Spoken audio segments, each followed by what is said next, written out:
3. I'll do it. 2. 3, 2, 1, play. Delayed. Wait, fuck, mine didn't go. Damn it.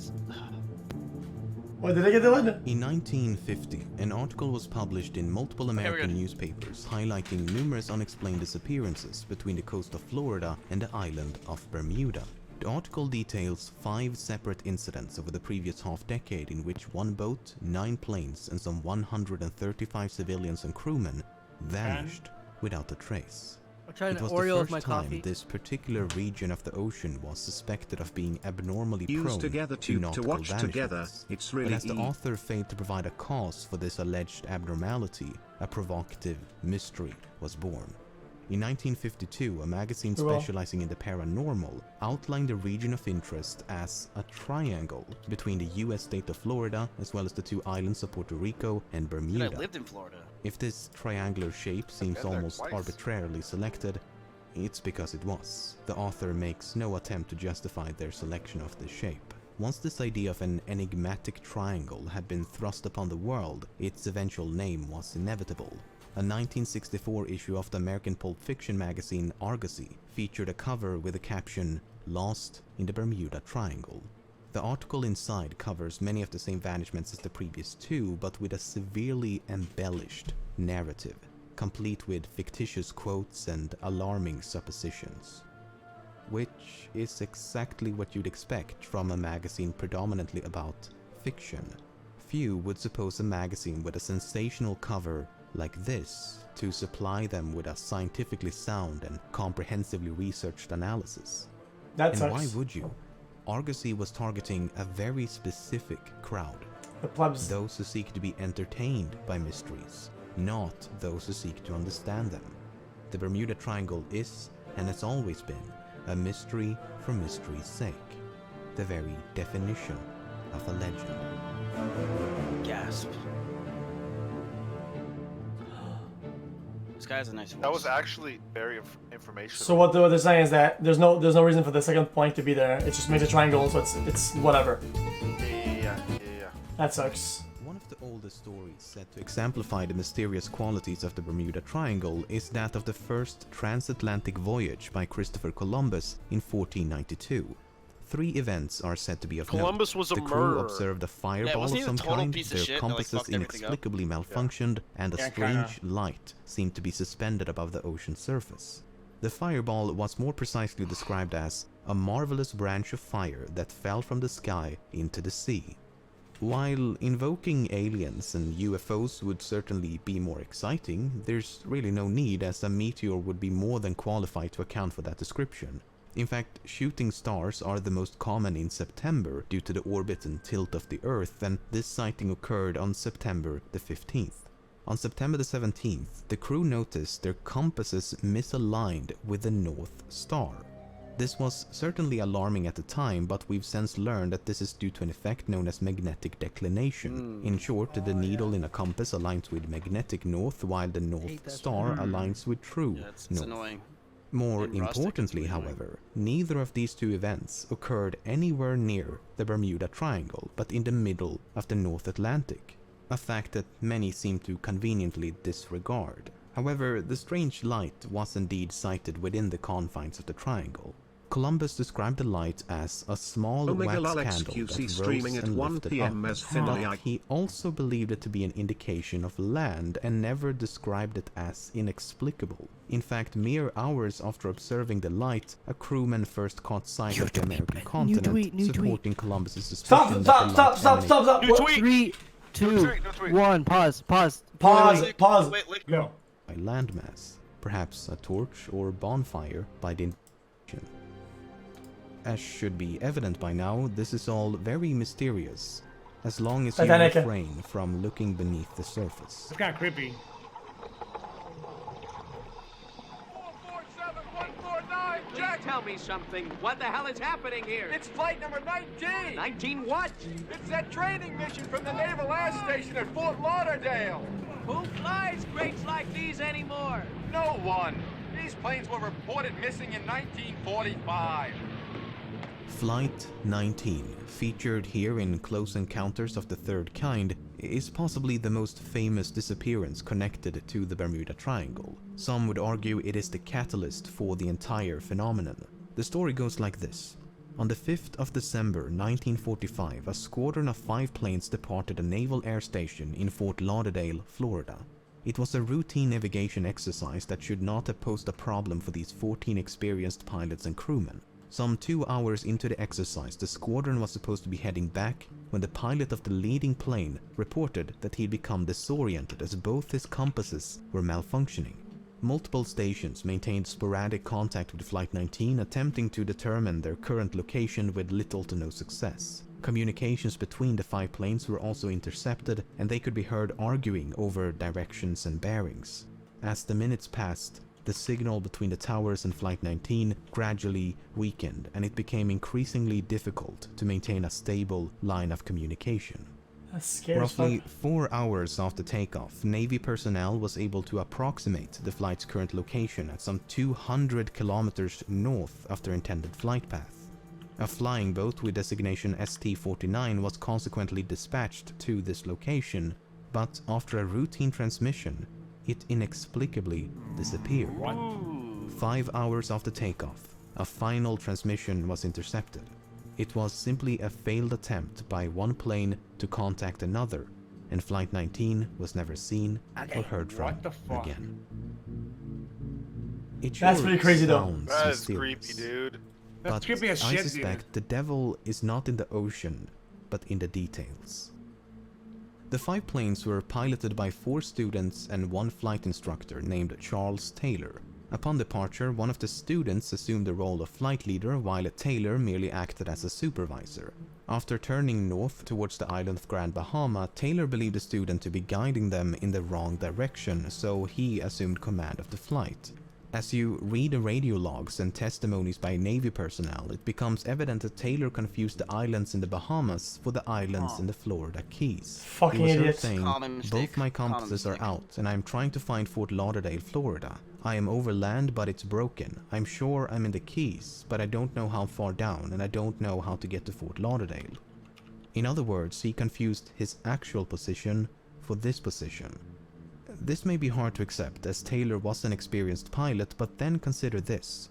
Taylor had previously been stationed as a flight instructor at the Naval Air Station in Miami, and training exercises launched from Miami took place over the Florida Keys. Prior to that, he'd been stationed at Key West in the Florida Keys. So it's entirely possible that Flight 19 was Taylor's first time flying this route over the Bahamas. Then just go Something left. that further supports this theory is that Taylor initially identified himself as MT-28, standing for Miami Torpedo Bomber 28. His correct ID was FT-28 for Fort Lauderdale. This growing confusion of what he knew from experience and what he saw outside his windows is likely why he came to distrust his instruments, as it's highly unlikely that both his compasses malfunctioned simultaneously. As Taylor thought he was in the Keys, he continued flying north in an attempt to reach land, but this had the opposite effect of taking them further out to sea. He was also disincentivized from turning west, as from Taylor's perspective, that would have taken them into the Gulf of Mexico. In reality, turning west would have saved their lives. Damn! Meanwhile, the weather was fucking getting sad, worse, the sun was setting, Yeah, but if they went visibility north... was poor, and the sea grew increasingly violent. I boosted Taylor The logs reveal how go truly left. desperate the situation became. At one point, Taylor informed his students, fly in close formation, and when one plane drops to 10 gallons of gas, all planes will land together, suggesting that even in the event of a crash, they would remain as a group. He later continued, I suggest we fly due east until we run out of gas. We have a better chance of being picked up close to shore. At this point, they're flying away from the coast, out towards the open ocean. Some of the last discernible messages That's a reads, papiga. What have the to fuck? land on water unless landfall. We may have to ditch any minute. And then they died. Then there's the flying boat ST-49. ST-49 was initially scheduled for a night navigation exercise when, upon getting a fix on the location of Flight 19, it was diverted into a search and rescue mission. After a routine departure transmission, it was never heard from again. But it was likely seen again. 23 minutes after ST-49 took off, a ship reported seeing a plane catch fire and explode upon impact with the ocean. The resulting inferno continued for several minutes, with flames rising some 30 meters above the ocean surface. Once the ship reached the location of the explosion, it found debris and a pool of oil, but no survivors. Yet another ship equipped with radar observed as a plane vanished from the screen at the exact same time the explosion was sighted. While an explosion is certainly surprising, given that pre-flight checks revealed nothing of note, the plane had went aground due to a malfunctioning engine the day before. What exactly went aground entails is not elaborated upon, but it did warrant inspection of the plane's hull. Some Navy personnel immediately presumed the reported explosion was linked to the missing ST-49. Despite a systematic and week-long search involving tens of ships and hundreds of planes, nothing and no one was ever found. Though multiple planes and ships did report sightings of flares and various debris. All available evidence suggests that Flight 19 crashed into the ocean once they ran out of fuel, while ST-49 combusted and exploded, possibly due to a malfunctioning engine. The 6 planes and all 27 airmen aboard sank into the ocean, leaving no trace behind. But not every incident can be so thoroughly explained. The Starplanes. On the 17th of January 1949, a plane known as the Star Ariel departed Bermuda for Kingston, Jamaica. An hour into the flight, the pilot made a routine transmission with no indication of alarm, but the plane was never seen or heard from again. There was no evidence of a crash and no distress call had been transceived. The weather was excellent for the entire duration of the flight. The pilot and his crew was highly experienced and had flown this specific route many times before, and the plane was in working condition prior to departure. A succeeding investigation failed to determine a probable cause due to a lack of evidence. It disappears. But what makes this even more mysterious is that a sister plane known as the Star Tiger had vanished under similar circumstances the year before. On January the 30th, 1948, the Star Tiger disappeared while approaching Bermuda from the east. The pilot and the rest of the crew were highly experienced, but the weather was not ideal with strong winds and heavy rain. The strong winds had blown the plane off course just an hour before their last transmission, and they were never seen or heard from again. The succeeding investigation concluded, in closing this report, it may truly be said that no more baffling problem has ever been presented for investigation. What happened in this case will never be known, and the fate of Star Tiger must remain an unsolved mystery.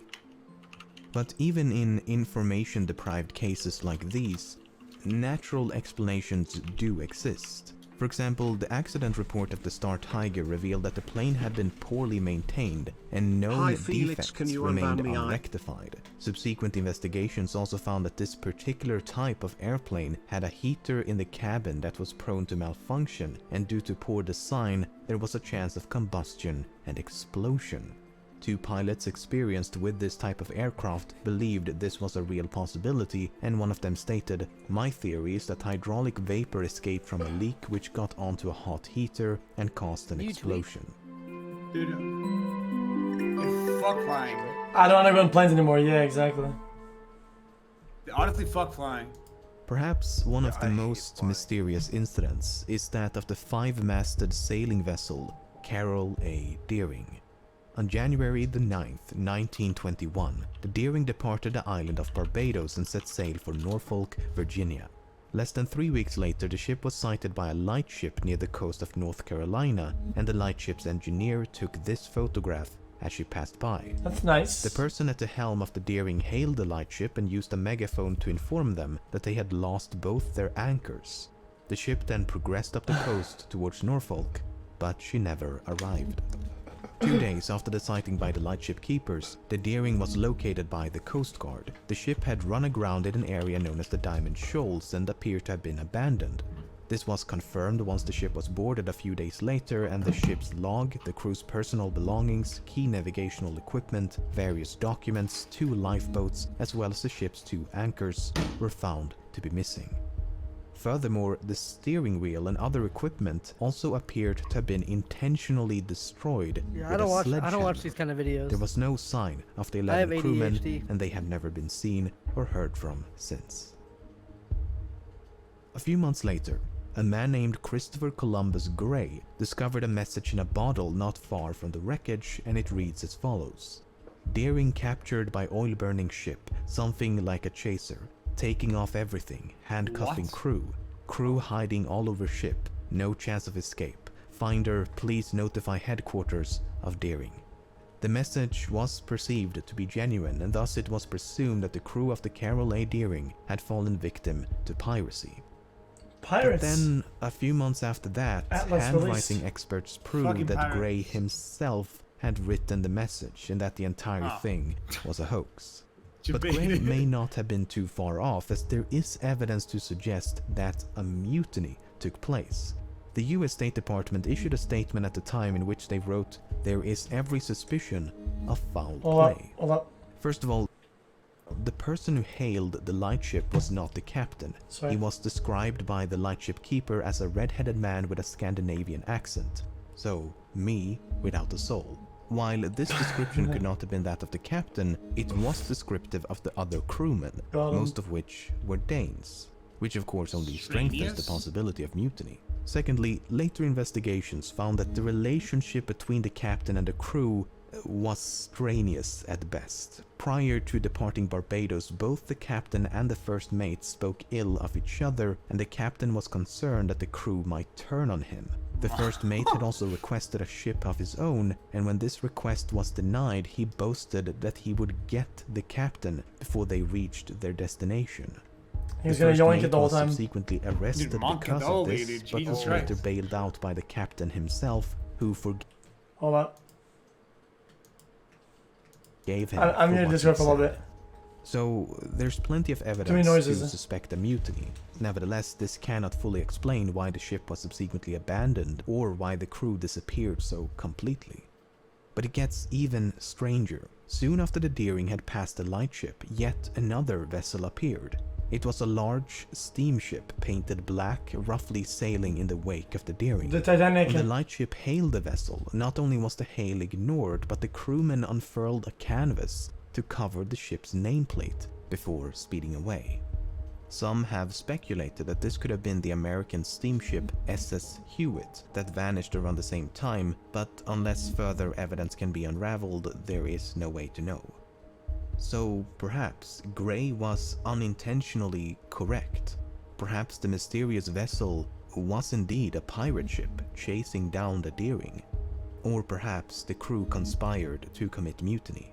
In either case, numerous elements are at best difficult to explain. Why would you steal a ship though? What's in it? That's valuable. Like, why would you ever turn on your ship and steal it? To conclude this video, I'd like to talk about the triangle itself. Gold. If the Bermuda Triangle was anything but a legend, why is it not marked on publicly available maps and nautical charts? If the US Coast Guard is so concerned with the safety of others, don't you think they have a responsibility to warn the populace about this abnormally dangerous region of the ocean? Yet they and every other relevant authority willfully allow hundreds of ships and planes to sail and fly through the region every single day without as much as a warning.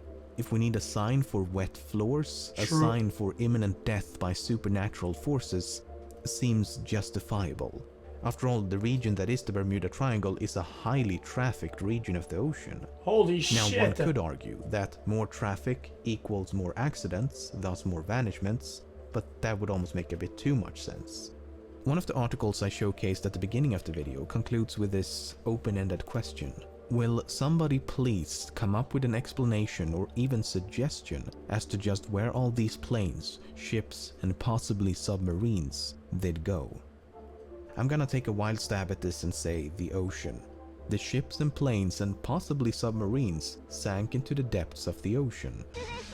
Yeah, no Nope, shit. they sink. I don't know what to tell you, but a catastrophe at sea and buoyancy are just not the best of friends. Besides, do you really want to listen to a clown in a sewer drain over the physical laws of reality itself? Oh yes. They float, Georgie. They float. Okay, I remember maybe that. I'm overtly facetious at this point, but the absurdity of this phenomenon is also what makes it so fascinating to me.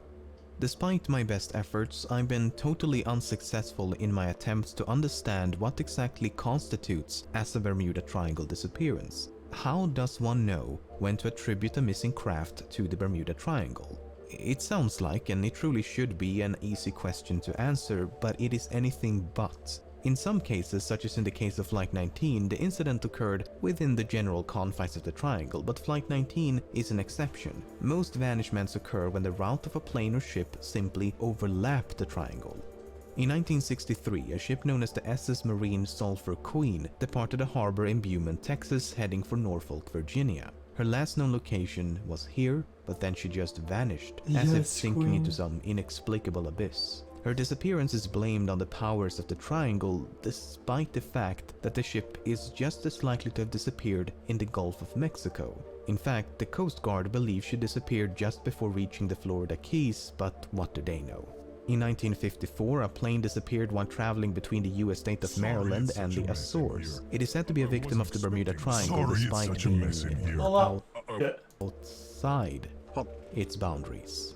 It's even more embarrassing in the case of the aforementioned Carol A. Deering, as she safely traversed the entire Bermuda Triangle, only to go all hocus pocus once she had cleared it. Proponents will often justify these inclusions by invoking arguments of adjacent regions. In other words, disappearances in close proximity of the triangle should be considered part of the triangle. Okay, but how far do these adjacent regions extend? Is the Gulf of Mexico an adjacent region? The Caribbean Sea, the coast of Brazil, the coast of Nova Scotia, Okay, the chill entire out. North Atlantic perhaps? If that's the case, why even bother with a triangle to begin with? I've compiled a list of some 40 disappearances said to be connected to the Bermuda Triangle, and if they are all to be included, I think we need a bigger triangle. If anything, the true mystery behind the Bermuda Triangle is why people so adamantly insist upon it being mysterious. As far as I can tell, there is nothing uniquely conspicuous about this location as compared to the rest of the ocean. Ships and planes vanishing without a trace is unfortunately quite common and certainly not limited to a corner of the North Atlantic Ocean. The amount of vanishments in a given area is largely dependent on factors such as the amount of traffic, the frequency of adverse meteorological That's crazy though, phenomena, these and maps the and presence shit. of powerful oceanic currents. The Bermuda Triangle ticks all three boxes. There's a ton of traffic, it is frequently invaded by hurricanes and storms, and it is intersected by the Gulf Stream. But I have to say the most crucial flaw of this alleged enigma is the variation. The fundamental aspect of the Bermuda Triangle is that these incidents can somehow be correlated, yet each disappearance could not be more different. Some vanishments occur during a storm, some when the sky is clear, some when the sea is turbulent, some when the sea is calm, some during the day, some during the night. Probable causes include mechanical failure, explosions, human error, sabotage. New tweet. It was me and Moxie. We dropped down, they weren't ready. Our aim was motherfucking steady. Yeah, steady.